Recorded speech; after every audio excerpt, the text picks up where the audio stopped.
It's tempting to look back at the distant past and see nothing but mud, misery, and sheer panic. We imagine a world where survival was a daily, desperate roll of the dice against famine and disease. But the people in these periods were solving the exact same practical problems we do today. They lay awake at night, battling what we now recognize as anxiety. They had to preserve food for months of sub-zero temperatures, organize mobile populations across thousands of miles, and secure borders without a single radio or computer. They didn't survive by relying on luck. They stayed alive by building durable, practical systems designed to manage the specific stresses of their world. This process of organization starts at the smallest possible scale, the individual human mind. In medieval Europe, an ordinary peasant lived in a hyper-stressful state. Taxes were unpredictable, the harvest could freeze in a single night, and there was no modern vocabulary for the knotted stomach of a panic attack. Doctors explained this persistent worry through the four humors, believing anxiety was caused by an excess of black bile. This led to treatments like the bloodletting seen in this manuscript, a physical response to a psychological crisis. While the biology was flawed, their non-surgical advice addressed the physiological reality of stress. Physicians prescribed walks in fresh air, specific sleep hygiene, and nature to slow the pulse. Monasteries engineered the physical environment to protect the mind. By enforcing a schedule of bells that dictated when to work and rest, they removed the mental fatigue of constant decision-making. The enclosed garden and predictable routine acted as a psychological shield. Zooming out to the household, the scale of survival shifts to the physical elements. In the Viking Age, a family's primary enemy was the Scandinavian winter, a period where the ground is dead for months and every calorie counts. Look at this iron cauldron. It represents the actual linchpin of Viking survival. While history focuses on warriors, the family stayed alive because of the cook. Survival required a rigorous system of preservation. Families used the hearth to maintain a perpetual stew that never went cold, employing complex chemical processes. In doing so, they engineered a way to carry the warmth of a summer harvest through a half year of solid ice. On a larger scale, the Mongol Empire faced a different crisis: how to unify a population living in mobile clans across thousands of miles. Without permanent cities, they risked fracturing into isolated, competing groups. To solve this, they used summer festivals as a social technology. Look at these yurts on the open steppe. Thousands of mobile homes would converge in a single valley, creating a temporary city designed to build political alliances through face-to-face interaction. These festivals featured the three manly games: archery, horse racing, and the wrestling seen here.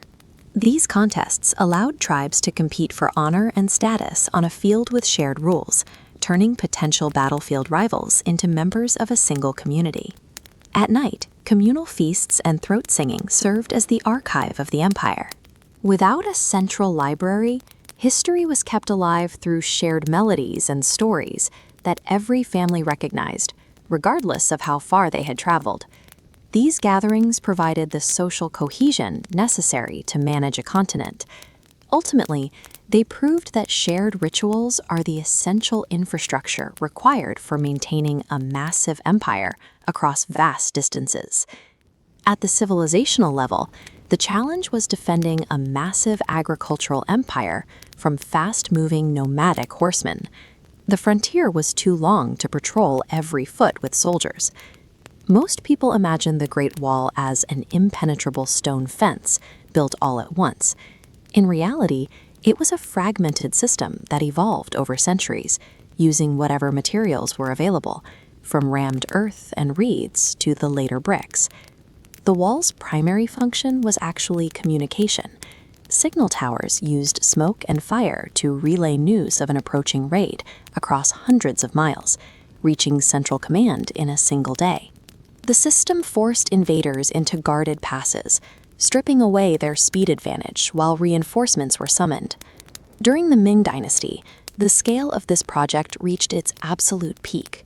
Millions of bricks and tons of cut stone were hauled up mountain ridges, so steep they are difficult to hike even without a load.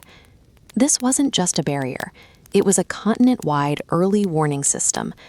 By engineering the way information moved, the civilization secured its borders by making any surprise attack nearly impossible. The quiet monastic garden, the boiling Viking stew, the Mongol festival, and the Chinese beacon towers all served the same singular human desire for order. We still rely on these exact foundational principles. We use routines to stabilize our mental health, shared rituals to anchor our communities, and interconnected networks to monitor threats. Ancient people were identical to us in their need for safety and peace. They simply proved that the most effective architecture for survival is a well-designed way of living. If you ask someone to describe Cleopatra, they usually picture a Hollywood starlet who manipulated Roman generals through sheer physical seduction. But this marble bust preserves her actual historical appearance, and it tells a very different story. Cleopatra grew up in Alexandria's great library, studying rhetoric, mathematics, and philosophy.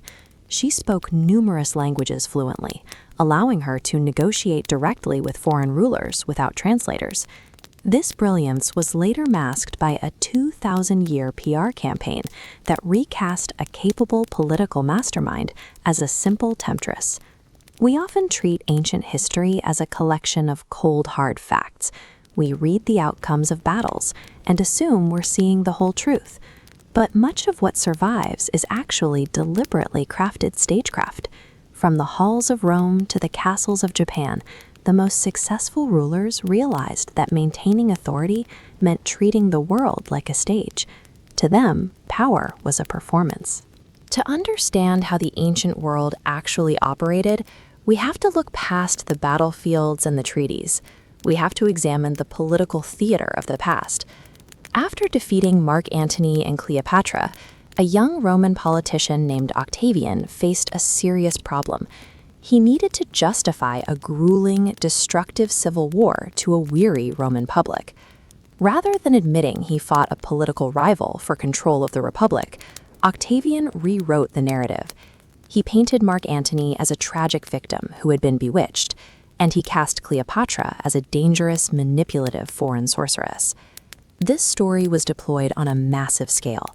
Octavian's allies spread the rumors through public speeches, commissioned Roman poetry, and minted coinage, making sure this specific version of events reached every corner of the empire. But the reality was entirely different. Cleopatra had spent 2 decades keeping Egypt wealthy, stable, and fiercely independent, carefully navigating shifting Roman alliances through sharp intellect and diplomacy. Yet this ancient political theater worked. Octavian's propaganda outlived everyone involved, proving that controlling the narrative script is often far more powerful than winning the actual war. Centuries later, the English monarchy used Hampton Court Palace as a grand, sprawling apparatus for social control. Feeding King Henry VIII and his court required an immense logistical operation. Deep inside the palace, hundreds of precisely coordinated servants labored around roaring brick fireplaces to prepare mountains of food. Before a single plate reached the king, trusted officers performed the ceremony of the tasting. They publicly sampled the food to check for poison, a paranoia-driven ritual that simultaneously protected the monarch and projected his ultimate importance to the realm. Inside the Great Hall, dining followed strict physical etiquette. Courtiers traded in the currency of proximity, with the most powerful figures sitting closer to Henry. The king himself sat completely isolated and elevated beneath a canopy, ensuring everyone's eyes were drawn to him. A Tudor feast was a daily, carefully choreographed performance. It used food and architectural space to enforce social hierarchy and display absolute royal dominance over anyone lucky enough to be invited. During the long era of peace in feudal Japan, political theater became internalized by an entire social class. The society was built on rigid hierarchy and order, mirrored by the towering fortified walls of castles like Kimeji. For a samurai, existence was a relentless public display. From childhood, they were taught to exhibit absolute discipline, courage, and unwavering loyalty to their daimyo, controlling every emotion and physical movement. Breaking this behavioral script carried severe, multi-generational consequences.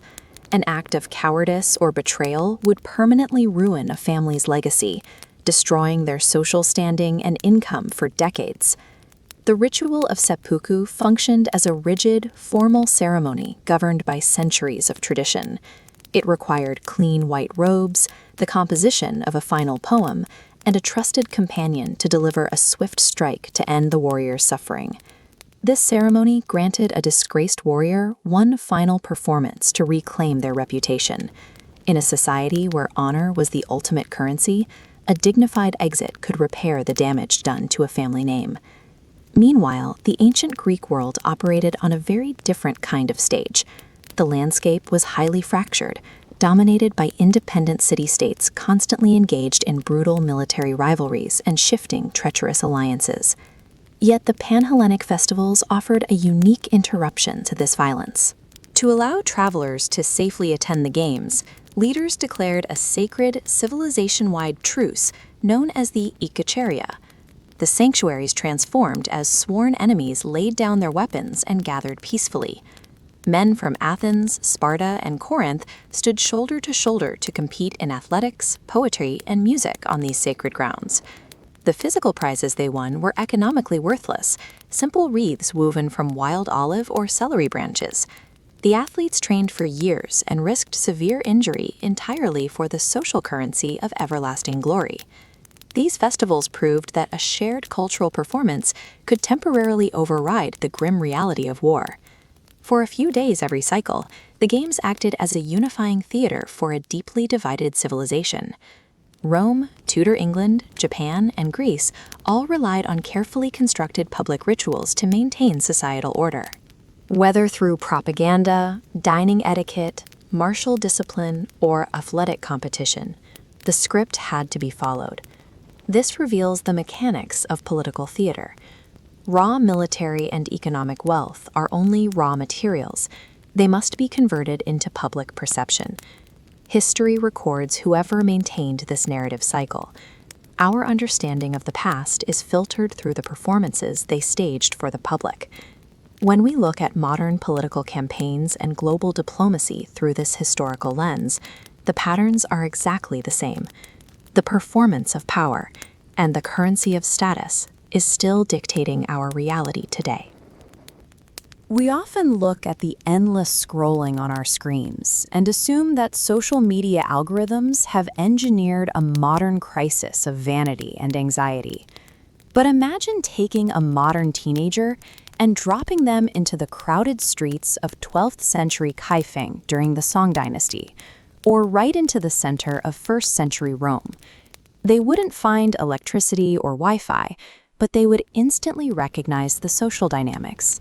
They'd see influencers dictating fashion, viral trends moving through marketplaces, and reputations being destroyed by crowds. The speed of information has accelerated, and the tools have evolved, but the underlying software, human psychology, hasn't had an update in 2 millennia. During the Song Dynasty, tracking fast-moving trends was a full-time occupation for the urban elite. In these booming cities, fashion changed by the season, and appearing in an outdated style meant immediate social embarrassment. Wealthy citizens meticulously curated their homes to project a specific, refined lifestyle.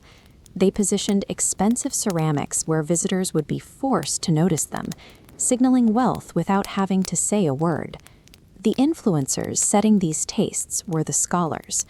The public obsessively copied their habits, judging a man's character by the elegance of his calligraphy. Everyone wanted to appear completely relaxed and natural, but achieving that effortless aesthetic required massive wealth, talented artisans, and decades of preparation. Humans have been curating their aesthetics to signal status and belonging for over 1,000 years. Long before digital grids, we were already performing for the public eye.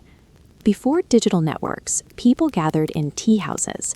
These rooms functioned as a chronological feed, serving up the latest recipes, business opportunities, and rumors to anyone sitting at the table. A single piece of gossip would enter the room and immediately mutate as it passed from a merchant to a scholar to a traveler. Within hours, that story would cross the city grid. It was a massive network effect, powered entirely by word of mouth. Consider the massive imperial festivals that lasted for days. They were the medieval equivalent of Coachella, and the social pressure to attend was immense. Missing one meant spending weeks listening to your neighbors describe the spectacle you missed. The human craving for shared experiences and the intense anxiety of being excluded from them operates independently of the internet. In the Athenian agora or the Roman forum, public opinion was a matter of life, death, and political power. In these ancient comment sections, a ruined name could leave a man finished before he ever had a chance to defend himself. Rome's campaign against Cleopatra is a prime example.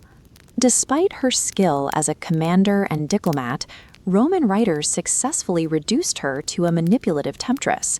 Their smear campaign was so effective that the fake news outlived her by 2 millennia. The Romans even institutionalized the ultimate form of being canceled, damnatio memoriae, or the condemnation of memory. It was a brutal physical reality. Statues were smashed, coins melted down, and names violently chiseled off monuments to erase an identity from history. Character assassination became a standardized weapon long before trending hashtags. When reputation is the primary currency of a society, destroying it is the oldest political strategy in the book. This environment bred a relentless pressure the Romans called dignitas. It was the lifelong burden of upholding your personal and family honor in front of a critical audience. Privacy was nearly non-existent. Neighbors, patrons, and rivals scrutinized every financial and domestic decision you made. From the public baths to thin-walled apartments, someone was almost always watching. Roman citizens navigated the same fatigue we feel today, the weight of knowing that a single mistake could become a public scandal. They lived with the crushing reality that their lives were being constantly perceived and judged. Vanity, cloud chasing, and social anxiety were well established long before the first server was turned on. Digital networks simply removed the geographic friction, expanding a local marketplace into a global stage. Ancient societies recognized the toxic weight of this public scrutiny. They built physical refuges like these massive bathhouses and quiet temple gardens, specifically to escape the noise of the streets and find a moment of silence. They also developed philosophies like Stoicism to protect the mind. Marcus Aurelius practiced disconnecting his self-worth from volatile public opinion, realizing that he couldn't control what the crowd thought, only how he reacted to it. To survive the modern digital agora, we don't need to reinvent human nature. We just need to remember the ancient practice of periodically logging off, stepping out of the forum, and allowing the world to slow down. We often treat absolute personal freedom as the peak of human existence, but for most of our history, that independence was a nightmare. For an ancient civilian, a farmer in the Roman countryside, or a shepherd in the Balkan mountains, life was at the mercy of chaotic external forces. You lived in a state of constant vulnerability to shifting weather patterns and local blood feuds. In this world, a single season of late rain meant your children wouldn't eat. Freedom, in its purest form, was really just a state of exhausting, life-threatening unpredictability. To survive this cycle, humans eventually looked for a way to manufacture their own certainty. They began to prioritize the reliable over the autonomous. This trade-off became the engine behind history's most advanced states. Across empires, progress was built by exchanging the dangers of total freedom for the strict, crushing discipline of a massive system. When Rome arrived, it offered a deal that would be familiar to a modern government employee. A recruit accepted brutal physical demands, marching 20 miles a day in 60 pounds of gear, and in return, the state assumed responsibility for his survival. The military provided a fixed salary that arrived on schedule. While a civilian's income depended on a good harvest, a legionary's pay chest reached the camp regardless of droughts, floods, or economic crashes. These men traded away their bodily autonomy and spent decades following orders. In exchange, they gained something rare in the ancient world, a guaranteed path out of poverty and into a life of landed financial security. In the medieval Balkans, the landscape was defined by constant insecurity. Powerful Albanian families were trapped in a cycle of shifting alliances and local warfare, where survival was a daily struggle. The Ottoman Empire broke this cycle through the Devshirme. This system selected young boys from these chaotic borderlands and absorbed them into a hyper-disciplined military machine. Through years of rigorous education, these recruits learned to speak the empire's languages and master its administration. Their independent lives were erased, replaced by a singular, absolute loyalty to the Sultan. These men became the force that enforced the Sultan's peace, serving as elite heavy cavalry known as Sipahis. Their specialized training allowed them to maintain the empire's borders with a level of coordination their ancestors never possessed. Because the system valued results over birthright, it created a remarkable meritocracy. A boy taken from an isolated mountain village could rise through the ranks to command armies and govern entire provinces. By submitting to this imperial engine, ordinary men could rise to the office of Grand Vizier, effectively directing the policies of an empire that spanned 3 continents. This drive for systemic order didn't stop at the military. Civilizations tried to stabilize the world by imposing strict patterns on the human body and the natural environment. We see this in the development of synchronized movement. In ancient Egypt and China, communal dance wasn't about self-expression. It was a way to mirror the perceived order of the heavens. Spontaneity was replaced by a shared, rhythmic predictability.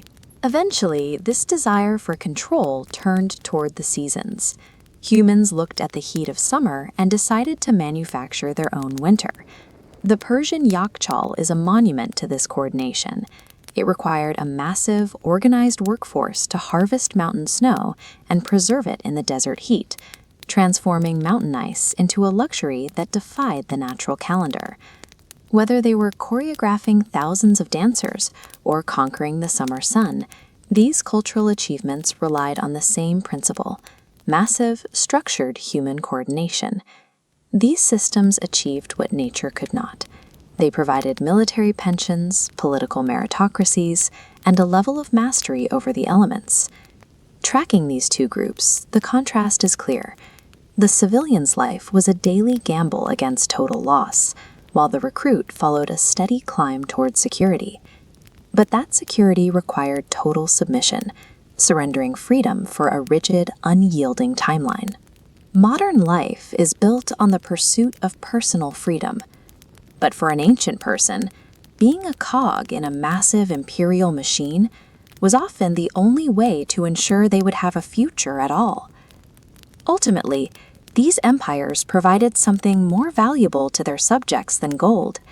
They provided the rare certainty that tomorrow would look exactly like today. You answer an urgent email at 10 p.m., and you might think, well, at least I'm not dragging stones across the Sahara. We tend to imagine the ancient world as an endless, brutal slog of physical labor under a constant, watchful eye. But the historical record suggests a different reality. The people who built history's most magnificent monuments, from Egyptian temples to Celtic hill forts, often enjoyed significantly more downtime throughout the year than the average modern office worker. We currently operate on linear productivity, the assumption that every hour of every day should generate a measurable output, regardless of the season or the climate. Antiquity relied on cyclical time. Success depended on extreme, concentrated bursts of effort, balanced by long periods where work simply had to stop.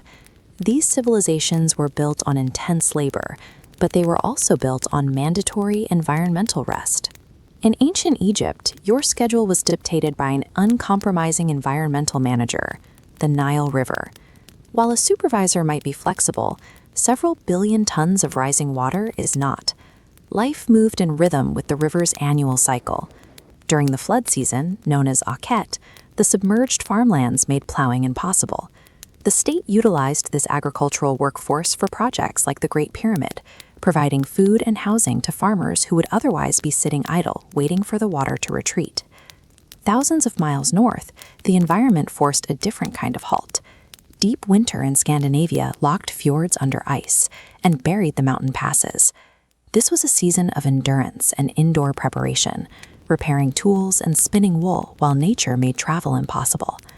But the spring thaw transformed the sea from a barrier into a high-speed highway. The sudden melting of the ice triggered a frantic surge in maritime activity, connecting isolated settlements to a vast network of trade. These skeletal remains show the complex joinery required to keep a Viking ship afloat. Before the short summer window closed, entire communities mobilized for a logistical explosion of ship repairs, checking every rope and plank, and sealing hulls with fresh pine tar. Antiquity's greatest achievements were possible because these cultures respected natural barriers. They surged when the environment allowed and rested when it didn't. In antiquity, nutrition functioned as a survival logistics system, carefully calibrated to power the human engine through seasons of extreme physical exertion. The Celts used communal cauldrons and dense portable oatcakes to sustain shepherds and farmers over long periods of isolation. These simple foods provided the reliable energy needed for high-intensity work in rugged terrain. This wall painting illustrates the Egyptian grain harvest, where the stakes were absolute. Every available hand joined the effort to cut, measure, and store the wheat before the heat ruined the stalks, as a delay here meant the loss of the entire year's food supply. The state powered this labor through calorie-dense beer. In Egyptian records, beer wasn't a luxury. It was a fundamental component of the labor logistics, issued as a standard ration to fuel workers through the hottest parts of the day. This ability to stop and rest later was only possible because of the intense communal effort invested in securing and processing these resources in advance. Archaeological evidence shows that this downtime was often a bureaucratically recognized right. At the worker village of Deir el-Medina, highly skilled craftsmen lived and worked under an organized state schedule. These attendance records, written in hieratic ink on stone fragments, prove laborers could miss work without penalty. One worker stayed home to brew beer, another tracked down a wandering donkey. These documents reveal a flexible work-life balance accommodating the realities of daily life. Beyond individual absences, the community observed dozens of religious festivals.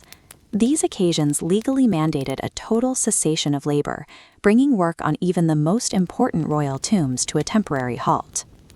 This balance was rooted in the concept of Ma'at, or cosmic harmony. For the ancient Egyptians, resting was a productive act, considered just as necessary for the stability of the universe as the work itself. This Mappa Mundi illustrates the boundaries of the known world prior to 1492. When Columbus's fleet sailed west, they entered an environment devoid of the usual seasonal and geographical markers, creating a situation where human labor began to lose its environmental anchor. On the open Atlantic, the horizon offered no landmarks. The crew worked rotating shifts in a repetitive loop, sailing through a void where the environment provided no indication of progress or the need to stop. As the rhythm-deprived crew bordered on mutiny, Columbus manipulated the ship's daily logs. He provided the sailors with false, shorter distances, attempting to manage their psychological fatigue as they ventured farther from the familiar cycles of land. When the fleet finally reached San Salvador, they encountered the Taino people, whose lives remained synchronized with the tropical cycles of the Caribbean. It was a meeting between a crew driven by a fixed, artificial schedule and a culture living in cyclical harmony. This encounter placed two different philosophies in the same space. On one side was a European model that sought to push forward regardless of the terrain. On the other was a way of life defined by the natural rhythms of the earth. Our modern 24/7 economy is a historical outlier. It is a system that largely ignores biological and seasonal limits in favor of a constant, unwavering pace of labor. We have traded the ancient rhythm of surge and recovery for a flat, ever-ascending line of expected output. We expect every day to be as productive as the last, regardless of the cost. The Egyptian civilization endured for 3,000 years, partly because they accepted the necessity of guilt-free rest. They recognized that sustained success required a balance that the modern world often struggles to maintain. Productivity is not a measure of how much we can squeeze into a single day. It is a measure of how well we can align our work with the natural seasons of our lives. Most of us wake up to a familiar set of pressures. We worry about paying next month's bills, we try to get noticed for a promotion at work, and we carefully curate a social media profile to stay relevant. We think of these anxieties as uniquely modern, but while our clothing, technology, and languages have evolved, our internal biological instincts have remained frozen in time. Every human life, whether lived 2,000 years ago or this morning, is defined by the same two-tier struggle: the literal fight to survive and the desperate fight for status. Looking at the daily lives of ancient and medieval societies allows us to see how these same survival instincts continue to drive our behavior today. The core of this struggle is most visible at the foundation of human survival, the medieval farming village.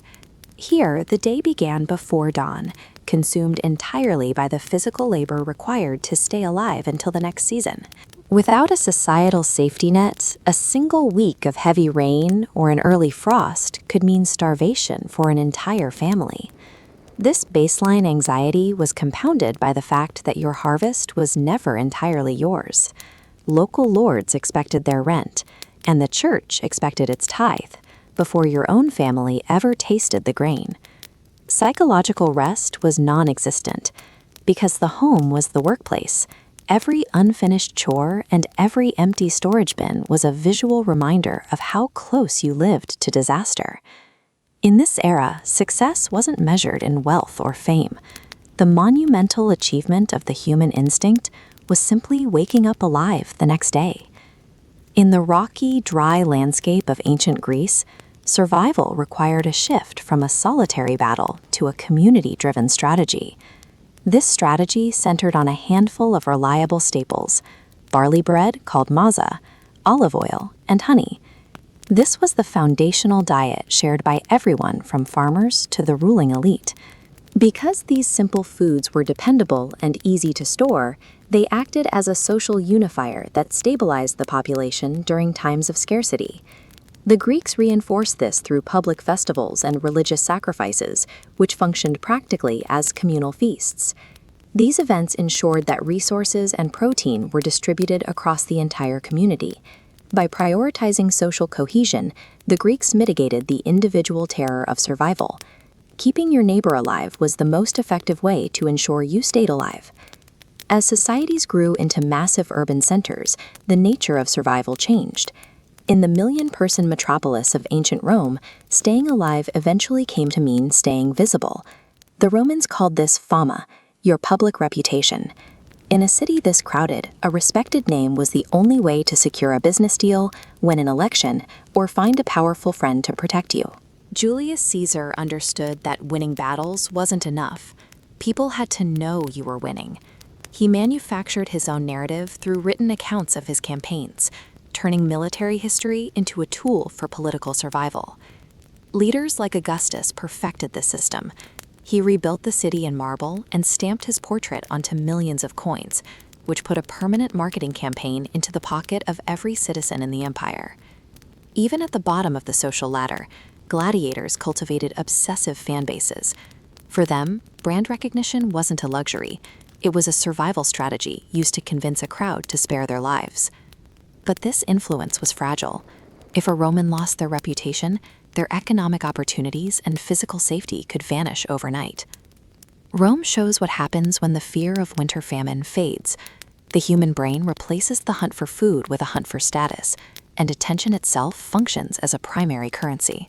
The medieval peasant protecting his brain, the Greek citizen sharing a communal loaf, and the Roman politician staging an extravagant banquet are all executing the same strategy. They are building a network of security to hold back the uncertainty of the world. Our tools have changed, replacing wax tablets with smartphones and swords with algorithms. But the internal hardware of the human brain has not received an update. Whether we are standing in the middle of the Roman Forum or scrolling through a digital feed, our deepest drive remains the same: the need to know that we are seen, that we belong, and that we are secure. When we picture the past, we tend to fill it with caricatures. The helpless princess gazing from a tower window, the roaring barbarian charging wildly into battle, the magical assassin vanishing in a cloud of shadow. We love these cinematic images, but history is rarely shaped by dramatic rescues or acrobatics. The truth of how people survived is infinitely more grueling and considerably less glamorous. Surviving the ancient and medieval worlds required rigorous, everyday logistics rather than magic potions or shining armor. Once you strip away the folklore, the actual superpower of our ancestors reveals itself as extreme operational competence in an incredibly unforgiving world. Take the medieval woman. If your image of her involves waiting idly for a handsome knight to return, history has some disappointing news. She was entirely too busy to wait by a window. A noble estate, or even an ordinary farm, functioned as an oversized business. While husbands traveled to fight wars or attend court, someone had to collect rents, inspect harvests, and ensure the local economy survived. The woman of the house acted as its chief operating officer. This chart visualizes the technology she relied on: her memory. She tracked fluctuating crop yields, grain limits, and how fast supplies burned through winter. A single miscalculation was devastating. If she misjudged whether stored food would last, the estate faced plummeting supplies and mass starvation. This intense mental load was carried alongside relentless physical labor. By the time the sun actually rose, she had likely hauled heavy buckets of water from a freezing stream, prepared the bread dough, and fed the livestock. They were the logistical engines that kept medieval society running. Without their continuous, practical management, the entire operation simply fails. We see a similar disconnect on the edges of the ancient Roman Empire. The popular image of the northern tribes is exactly this: the wild, unorganized warrior relying purely on rage. The Romans viewed imported wine as the pinnacle of order, looking down on the Germanic tribe's local ale as muddy swill fit only for savages. But the tribes were adapting perfectly to an environment that the Romans stubbornly tried to force into submission. In the cold northern climates, delicate Mediterranean vineyards died, while hardy grains like barley, wheat, and oats flourished with ease. By fermenting grain and local herbs into ale, the tribes engineered a safe, calorie-dense resource that thrived in a climate where Mediterranean vineyards struggled. When these tribes gathered in large timber halls to share that ale, they were doing vital political work. Distributing this valuable resource forged the social trust and deep communal loyalty required to hold a warband together. They held off the greatest military machine of antiquity through a deeply integrated system of agricultural adaptation and communal resource management. Then there is feudal Japan and the ultimate pop culture myth, the supernatural shinobi, capable of impossible acrobatics and vanishing into thin air. The historical reality is less theatrical, but far more rigorous. A shinobi's true mastery was grounded in covert logistics. Their primary challenge was surviving alone in hostile territory for days at a time without ever being seen. Their most dependable tool for this was a travel ration known as hyorugan. These small, dense pellets solved a lethal problem, keeping a traveler nourished when they absolutely cannot stop to cook. Looking at this breakdown, the ingenuity is obvious. They combined complex carbohydrates from rice flour, healthy fats from crushed sesame, and natural preservatives like honey. It functioned as highly efficient medicine, delivering maximum calories with minimal weight. This was vital because of their strict operational rules. Lighting a fire to roast a fish or boil water produced smoke, and a single column of smoke rising above the tree line meant immediate discovery. The shinobi stayed alive through meticulous preparation and the calculated mathematics of staying fed and undetected. Whether it was managing an enormous agricultural estate, brewing grain in the freezing northern forests, or packing travel rations for a covert mission, the foundation is the same. Survival demanded complete, unrelenting mastery of the immediate environment. Today, we have outsourced almost all of that survival. We buy bread instead of baking it. We turn a tap for water, and we flip a switch for light. That makes the grueling daily grind of the past incredibly difficult for us to comprehend. Because we struggle to imagine that level of continuous effort, we invent myths. We fill history with magic potions and dramatic cinematic battles to romanticize a world that was actually defined by exhausting, repetitive labor. The real weight of history belongs to the intensely practical people who worked in the dark year after year to ensure everyone survived to see the next sunrise. Many of our stories portray ancient Greece and Rome as a permanent haze of wild intoxication, an endless loop of banquets and flowing wine. But imagine waking up in that world with a pounding headache, aching joints, and a fever that makes even a sea breeze feel painful. You live in a vacuum of healthcare. There are no clinical trials, no chemistry laboratories, and no safety regulations to guide your recovery. Your only hospital is the Mediterranean hillside. On one path, you find life-saving herbs. On the next, plants capable of causing hallucinations, paralysis, or a permanent end to your suffering. Survival in this landscape required a specific perspective. The ancients respected nature as a neutral, overwhelmingly powerful force that demanded constant caution. Every interaction with this environment relied on a single rule. The line between a miracle cure and a murder weapon was defined entirely by the dosage. Ancient Greeks treated moderation as a survival mechanic, a practical necessity for harnessing a natural world that was often lethal to the unwary. This principle shaped the ancient medical toolkit. Long before the isolation of morphine, healers extracted milky sap from the opium poppy and harvested mandrake roots. They used these compounds to dull the pain of the battlefield and to keep patients still during surgery. Physicians like Hippocrates and Galen redefined these powerful drugs as precise tools, moving away from the belief that illness was a divine punishment that only a god could resolve. Galen documented the results of centuries of observation, noting exactly how larger doses of these medicines slowed human breathing or stopped the heart entirely. These doctors navigated a razor-thin biological boundary. They searched for the exact measurement that could ease a soldier's agony without crossing the threshold into fatal respiratory failure. In this era, the primary medical threat was human impatience.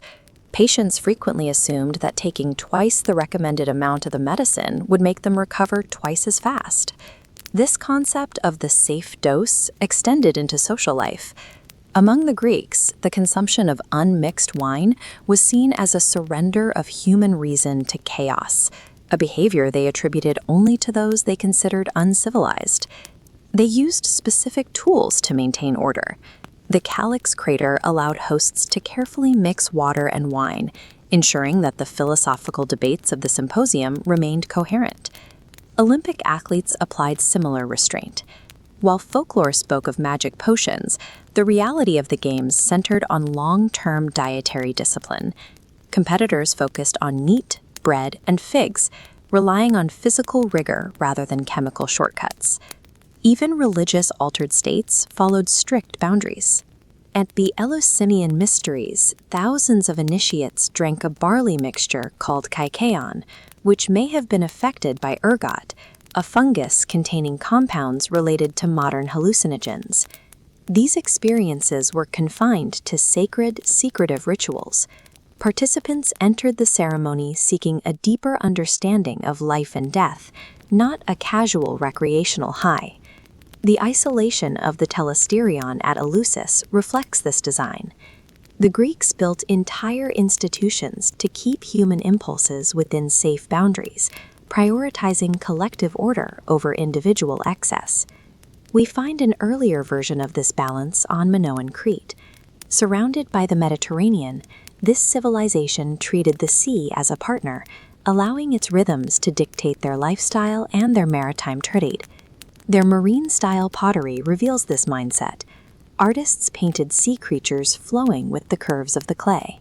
The artwork lacks the rigid military imagery of neighboring cultures. Instead, curling seaweed and drifting shells suggest a civilization flourishing by adapting to nature's energy.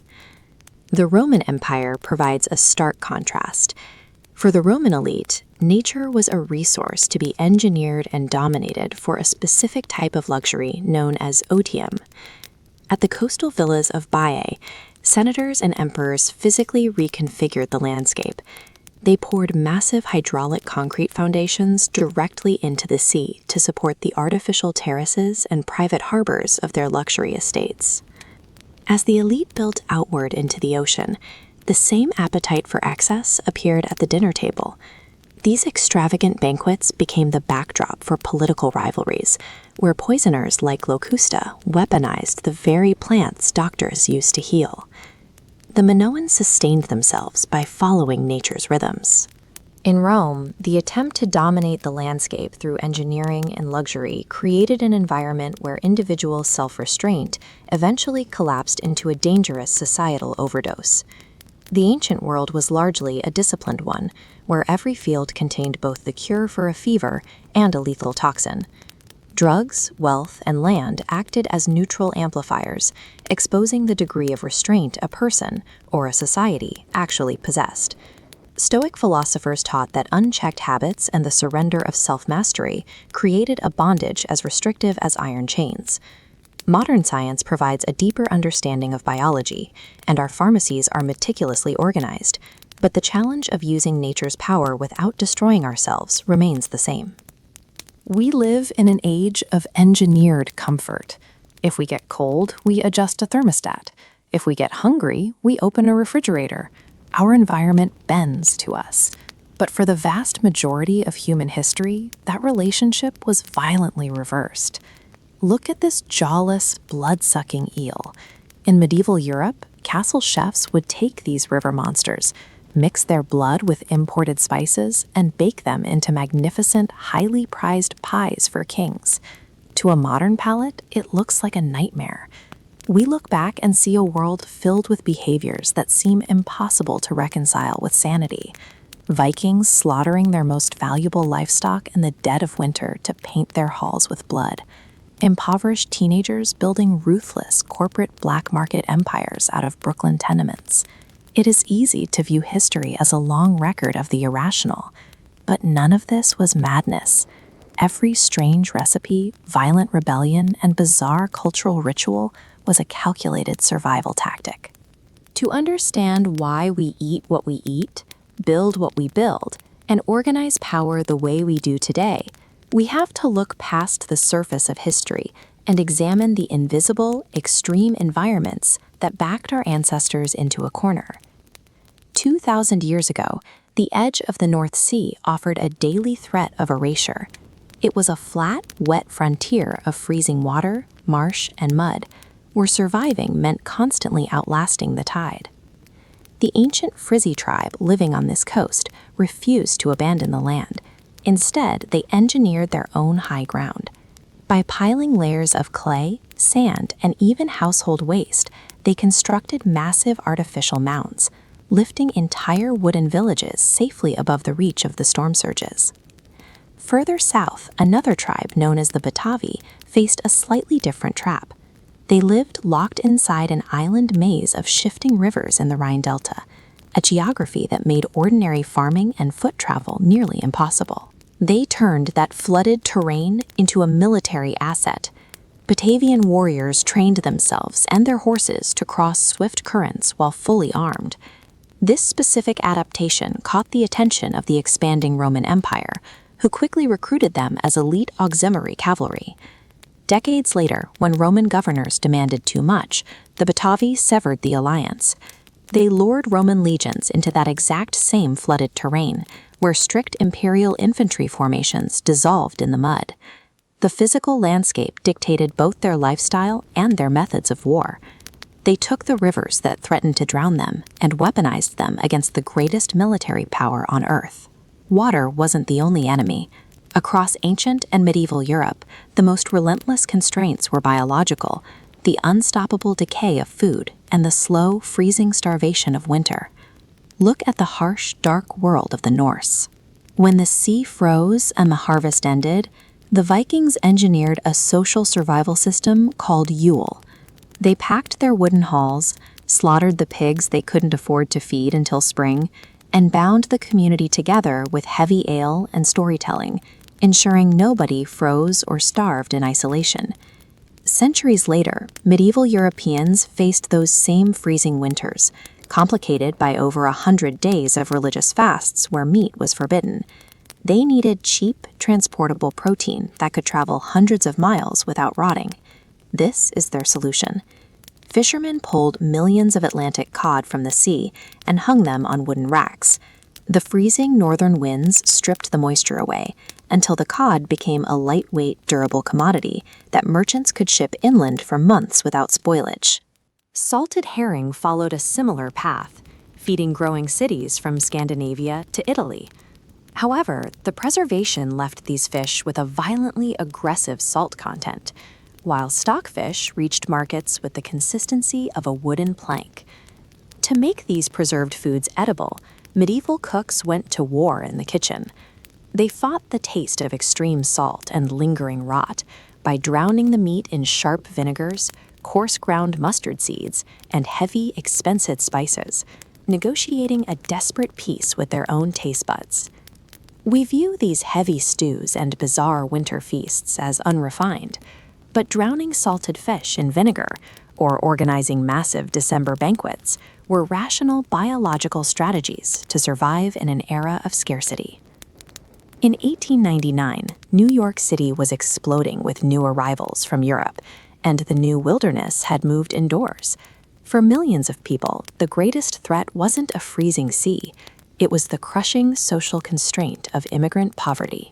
Al Capone grew up in these claustrophobic, chaotic Brooklyn streets. His options were limited: exhaust his life with low-wage manual labor in a factory, or find another way to secure capital. He found his path in the 5 Points Gang. From his mentor, Johnny Torrio, a young Capone learned that quiet discipline and corporate organization generated far more steady income than mindless street violence. Capone followed Torrio to Chicago, drawn by the wealth of the city's factories and stockyards. But the true environmental shift hit in 1920. The Volstead Act outlawed alcohol, instantly wiping out a colossal, fully functioning legal industry. Torrio and Capone viewed prohibition as a massive market inefficiency. The public still demanded alcohol, so they engineered a shadow supply chain of secret breweries and guarded delivery routes. Look at the logistical reality of this business. It was built on meeting a demand that the law had ignored. There was just one obstacle: their boss, Big Jim Colosimo. He was already wealthy and feared that entering the bootlegging trade would provoke federal agents. So in a brutal adaptation to clear the way for this new black market, Colosimo was assassinated. Shortly after, Torrio survived an assassination attempt and handed control of the organization to his protege. At just 26 years old, Al Capone took over, applying absolute logistical discipline to an illegal empire. When social and legal rules fracture overnight, the most adaptable individuals step into the void. They engineer ruthless new ecosystems to secure their own survival and consolidate power. The desperate tactics our ancestors used to survive didn't vanish when life got easier. They calcified into the permanent architecture of our world. The ancient mounds built by the Frisi laid the geographical foundation for the modern Netherlands. The winter feasts designed to keep Vikings from freezing quietly evolved into the cultural bedrock of Christmas. The desperate need to transport salted and dried fish inland for protein created the international trade routes that first mapped a connected commercial Europe. And a Brooklyn kid's calculated response to immigrant poverty and a sudden legal vacuum drafted the modern corporate template for global organized crime. The physical, biological, and social constraints that threatened to wipe humanity off the map never actually limited our potential. They forced our hands, dictating our diets, our borders, and our laws, the underlying blueprints for our modern civilization. We grow up surrounded by captivating myths: the medieval princess waiting patiently by the window, the shadowy ninja vanishing in a puff of smoke, the Celtic warrior relying on magic potions to hurl Roman legionaries across the battlefield. Treating the past like a fairy tale erases the people who actually lived through it. A magic spell requires very little effort. Enduring a freezing winter without electricity, plumbing, or supermarkets requires an immense amount of physical labor. History was driven by extreme pragmatism. Success depended entirely on exhausting preparation, vast stores of practical knowledge, and highly efficient organizational systems. We are auditing the legends of our past. By looking closely at these famous figures, we find the deeply unglamorous survival technology that kept them alive. Look at the sheer scale of a medieval estate. These ruins map out an enormous, high-stakes agricultural business that happened to have defensive walls. Hundreds of people relied on the food grown, stored, and protected within these boundaries. Without written manuals or digital notifications, the woman of the house acted as a living archive. She held the estate's entire inventory in her mind. She tracked abstract variables, grain reserves, livestock health, seasonal timelines, and labor distribution. One miscalculation meant disaster. If she failed to track the relationship between those grain reserves and the approaching frost, the estate would face a severe food deficit long before spring arrived. Her day began in the dark. Before most people today would even hit a snooze button, she had hauled heavy wooden buckets of water from a stream, rebuilt the hearth fires, prepared bread dough from scratch, and assessed the livestock. Romantic poetry often praises elegance and charm. Charm is pleasant, but charm cannot repair a leaking roof during 3 days of rain or cure sudden fevers. During a crisis, a household required undeniable reliability. Medieval women directed the machinery of their society. They served as the chief operating officers of early economies, making the endless practical decisions required to keep everyone breathing. A feudal Japanese operative, a shinobi, navigated vast stretches of hostile territory. They crossed steep mountains and populated villages on foot, where a single mistake meant capture. The greatest threat to an operative was rarely an opposing sword. It was simple biological fatigue. A hungry traveler makes poor decisions. Exhaustion slows reflexes and forces careless mistakes. Their solution was Hurigan. Instead of stopping to cook, shinobi engineered compact, calorie-dense survival rations built to provide steady energy over long distances. This pie chart breaks down the macronutrient density of those rations. Notice the massive proportion of slow-burning carbohydrates and healthy fats packed into a tiny volume. Ingredients like powdered yam and sesame seeds provided fuel, while dried ginger and licorice root acted as traditional medicine to soothe digestion. Hunting a wild animal creates noise. Building a campfire to cook a meal sends a highly visible column of smoke above the tree line. By relying on pre-made, zero-trace provisions, a shinobi could move through an environment completely undetected. The legends speak of invisibility and magic.